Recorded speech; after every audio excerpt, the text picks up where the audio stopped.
So, ayan, ito na yung binuksan natin, guys. Nag-order kami kasi wala nang natira. So, in case parang ayaw naming magluto, parang ganun ba. So, yes. Mabilis lang kasi ito i-microwave siya.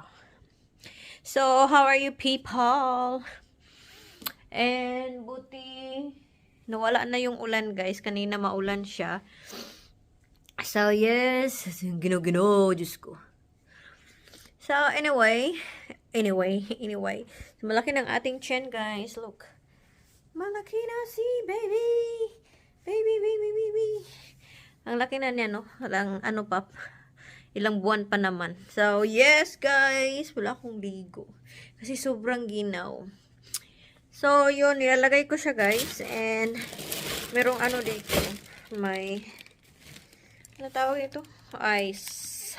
Dry ice. So, pag nilagay mo siya sa, sa tubig, magano siya, parang magka-clouds. Parang mag-i-smoke. Ano ba yung parang mag-i-smoke, besh? So, yun. Ilagay ko siya sa fridge sa labas. Sa labas lang siya, guys. So, yun siya.